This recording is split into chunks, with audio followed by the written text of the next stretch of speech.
Kia ora te whānau, a iho karaiti ko, Andrew Double ho. Today we pick up the Gospel for Sunday the 14th of July 2024, and it's Mark chapter 6 verses 14 through to 29. King Herod heard of it, that is, of the ministry that Jesus was engaged in, for Jesus' name had become known. Some were saying, John the Baptizer has been raised from the dead, and for this reason these powers are at work in him. But others said, it is Elijah. And others said, it is a prophet like one of the prophets of old. But when Herod heard of it, he said, John, whom I beheaded, has been raised. For Herod himself had sent men who arrested John, bound him, and put him in prison, on account of Herodias, his brother Philip's wife, because Herod had married her. For John had been telling Herod, it is not lawful for you to have your brother's wife. And Herodias had a grudge against him and wanted to kill him. But she could not.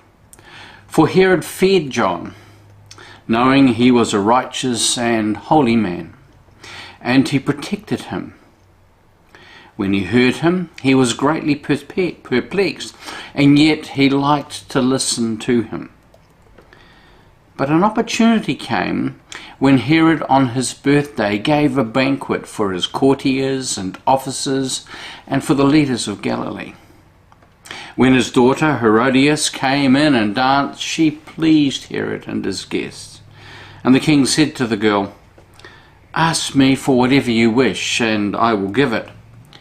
And he solemnly swore to her, whatever you ask me, I will give you even half of my kingdom. She went out and said to her mother, what should I ask for? She replied, the head of John the Baptizer. Immediately she rushed back to the king and requested, I want you to give me at once the head of John the Baptist on a platter. The king was deeply grieved. Yet out of regard for his oaths and for the guests, he did not want to refuse her. Immediately the king sent a soldier to the guard with orders to bring John's head. He went and beheaded him in the prison, brought his head on a platter, and gave it to the girl. Then the girl gave it to her mother. When his disciples heard about it, they came and took John's body and laid it in a tomb.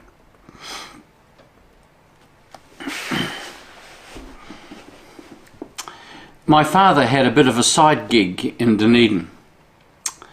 He had a number of fizzy, soft drink vending machines in various factories around the city.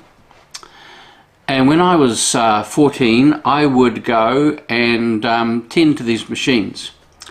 I'd do it after school. It meant I'd have to go to the machine to take all the empties away, get fresh bottles from wherever they were stored, reload the machine, empty the cash, and head off. And this was often in winter. And it get quite cold and dark and miserable in Dunedin around 4 to 5 o'clock at night. And that's often the time I was finishing.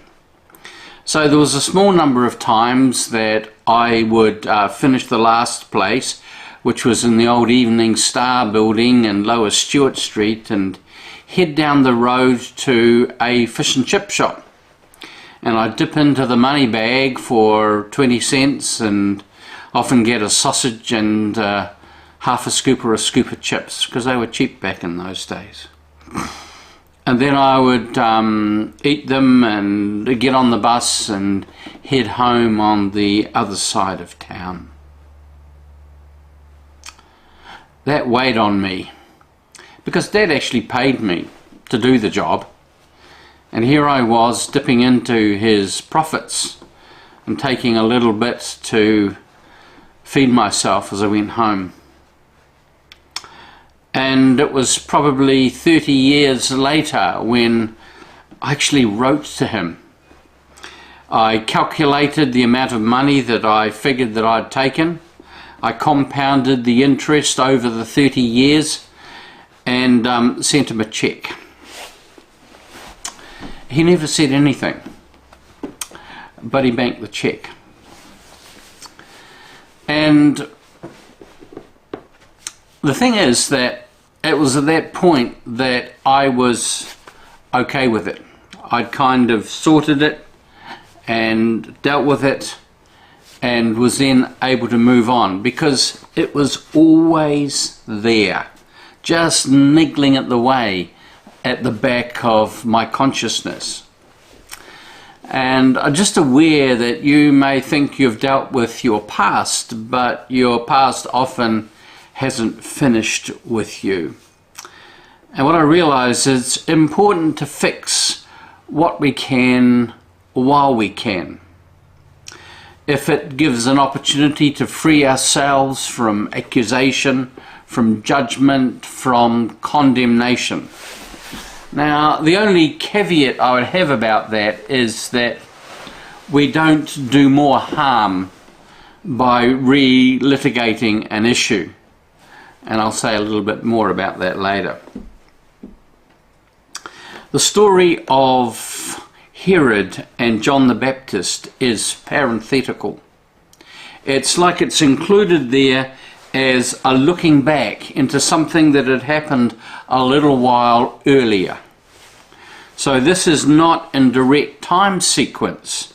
The story is being told as we're looking back how we got to here, how we got to this place where Herod immediately thinks that Jesus is a reincarnation of John, because his guilt has actually got to him and he thinks he's the one who's being addressed, he's the one who's being got at, he's the one whose conscience is being stirred, and that God is punishing him for his previous bad behavior. What we see here is that Herod's guilt drives his perspective on Jesus. He's haunted by his execution of John, and he carries within himself his own judgment. He cannot forget what he's done. Now, I'm aware that surveys of people have been done where people are asked if they found a large sum of money, perhaps a bag with $20,000 in it on a park bench, how many would hand it in to the police, especially if they were promised that no one would possibly be caught? You could take this money with no risk to yourselves of ever being caught. The FBI have done research and found that 60% of employees would steal from their employers if they believed that they would get away with it. I watched a documentary some years ago outlining the scenario that I've just put before you, addressing this very issue. And even people who claimed to be followers of Jesus weren't immune. In fact, they didn't seem to do too much better than the general population. A very high proportion would take the money if they believed that there was no possibility of them being caught. Here's the thing. Even little things continue to work away there, just like these small amounts of coins that I took from my father all those years earlier. I have a friend who told me once, quite some years ago, of stealing some nails from a hardware store. He didn't want the whole packet, he only wanted 4. So he created a little bit of hole and slipped them out and slipped them in his pocket. And he thought it hadn't affected him. Yet it did. At some place this had burrowed into his soul. Or else, why did he tell me about it? It's because it was still there, and at one level it bothered him. You see, there's a sense that we can all succumb to the lie no one will know. No one will know. This is free.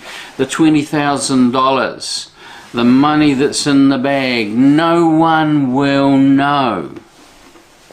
The problem is that there is always one person who does know. We do. I do. There is no free lunch. Hear that little voice, no one will know. The problem is that I will.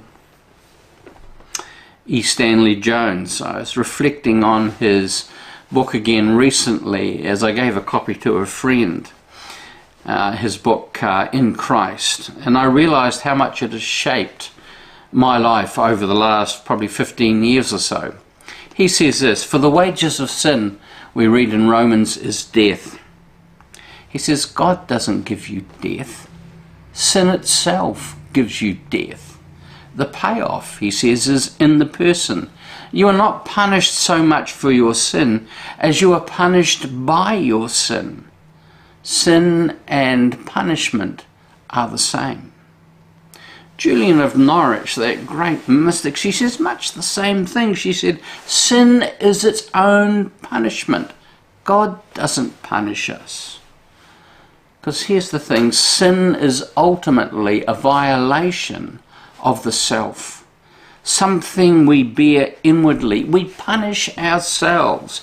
We bear the consequences in ourselves, our hearts and minds and bodies. And here we see it and hear it. How he wishes it were otherwise. How he wishes at one level he could turn the clock back. But there is no going back. In the end, we all need to receive forgiveness. It's our deepest need. And to be able to forgive ourselves. My experience is we can bring an issue before God again and again, yet find little or only momentary relief. Sometimes, though, it's only as we confess a wrong before a wise and trusted someone else, someone who understands, who communicates acceptance and forgiveness. And in that moment, in that place, as we are received and held, we can find release and peace. It's God with skin on. You may be struggling with issues that go back to last week or decades. Something that continues to keep you small, less than you might be, less than the abundant life that Jesus wants for you, and something that you just can't seem to break free from. I want to suggest two strategies, and you can already guess what they are. The first is to fix what you can, just like I did 30 plus years later with my dad. But, as I said before, I have a caveat. Don't do it if it will do more harm. I had a person in my second parish. I've been there for a number of years, and she came to me and wanted to confess bad attitudes that she had felt toward me at the beginning and resentment she had harboured towards me for a considerable period of time.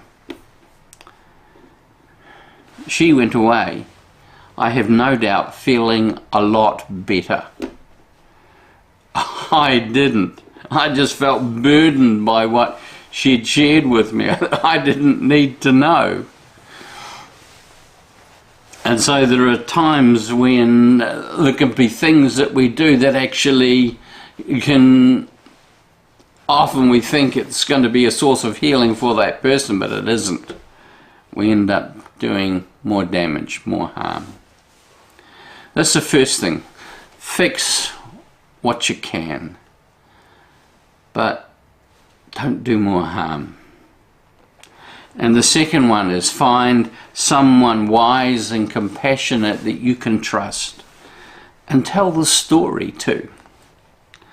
And that you can find a release as you encounter God in telling your story to somebody else who receives it and who receives you. with compassion and with grace and with an openness and generosity and gentleness of spirit. In the end, Jesus wants us to be free. You got this wonderful verse, I think, in Galatians 5:1, where it says, "It's for freedom that Christ has set us free. Stand firm then, and do not let yourselves be burdened again by a yoke of slavery." Now, in its context, Paul is here talking about something else, yet the principle is still there. Avoid putting yourself into bondage to shame and to guilt and to doing things which you're going to end up regretting and carrying with you because the price is just too high. Remember, it is for freedom that Christ has set us free. Stand firm then, and do not let yourselves be burdened again by a yoke of slavery. Amen. God bless you.